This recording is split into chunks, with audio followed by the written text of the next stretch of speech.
Manila ka, karot niya. Kaya nga, hirap na hirap ako doon sa muli. Ay, ang hirap na kami, tagal-tagal na eh. Siyempre, service ngayon eh. Nasaan tayo ngayon? Andito tayo sa Manila Ojong Church. Oo, dito mo dati sa rayon mo, no? Oo nga, dito ako lumaki. Nasa simulan ka ngayon kung sisinungaling. Hindi, dito talaga ako lumaki. Hindi ka loko eh, tsura na ito. Ibig sabihin dito ako tumanda, dito ako nakilala sa Panginoon. Tapos, pero, in-invite kita dito, Carol, dahil gusto kong magkwento ka na patungkol sa iyong buhay. Oo, expert riot yan. Anong gagawin ko? Okay.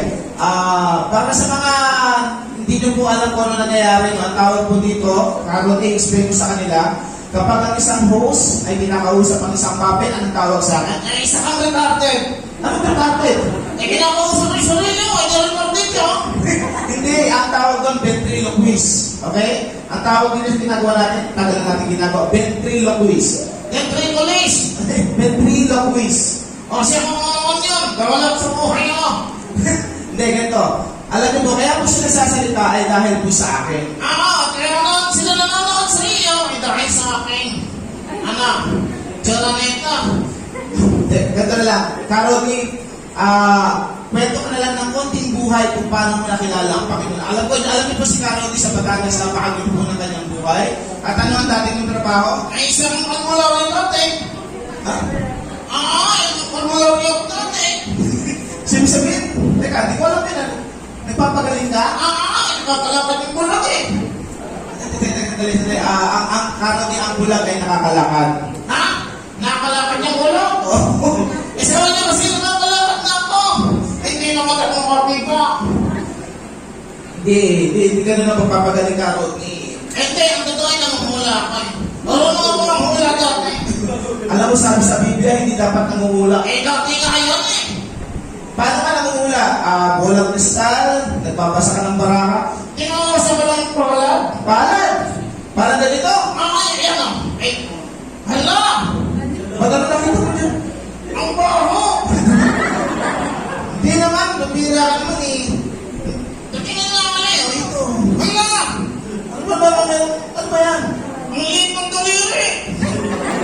Ano ba? Kasi mo na nakakaya sa mga nanonood eh.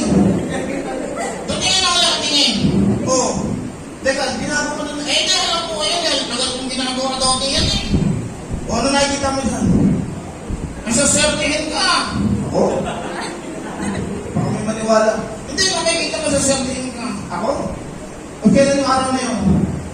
Kailan yung araw na yun nasisertin ako? Hindi ko sasabihin, ano ko sinaswerte. Pero lang na sa totoo lang, nung di ko kilala ang Panginoon, ang wala ng buhay ko. Nagbuhiwalay ko ng asawa ko si Queen. Talaga? Hindi ko alam yun, hindi mo nakita sa akin ha. Nakapalagod yung istorya na yun. Teka lang. Paano kayo nagkakilala ni Green? Saan kayo nagkakilala? Sa online. Online, sa Facebook, Hindi.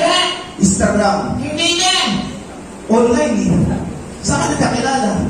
Sa ATM, online, nakita mo ang dami pera, pinakasalan ko na agad.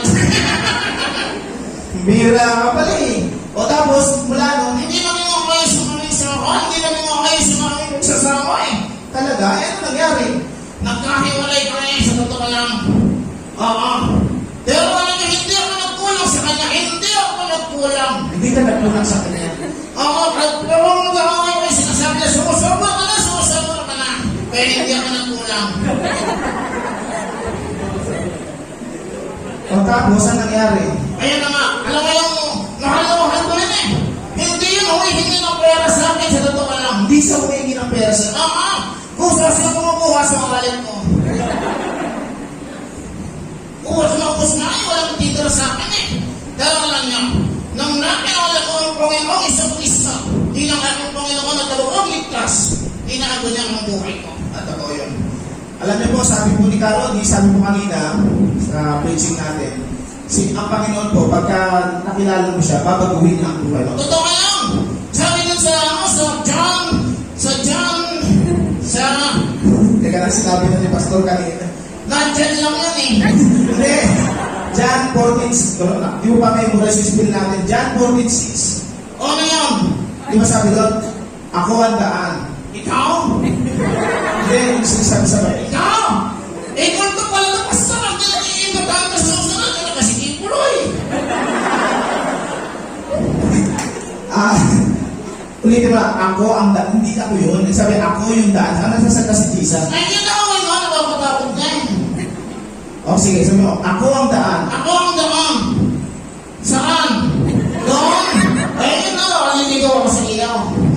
Ang sabi sa kanya, ako lang ang gulong eh. I am the way, the truth, and the life. No one comes to the Father except through me. Sabi ni Jesus yun. At alam niyo po, matapos natin kung ginawa niyo yung decision na inalok ni Pastor kanina, tinanggap niyo siya as your Lord and personal Savior, may mandate ang Lord sa atin. Ang sabi niya sa Acts 1:8, I will make you a witness. Sabi niya, to the Judea, Samaria, and to the ends of the earth.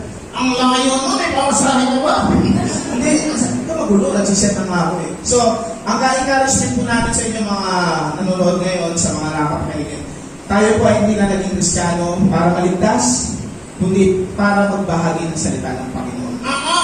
At kaya sa inyo lahat, ang hango naman sa inyo na, isyan niyo si Jesus. Siya ang dahilan, kaya tayo merong kaligtasan. Maraming salamat po sa inyong lahat. Paalam po, God bless po, ako po si Kuya Bert. Si Panginoon.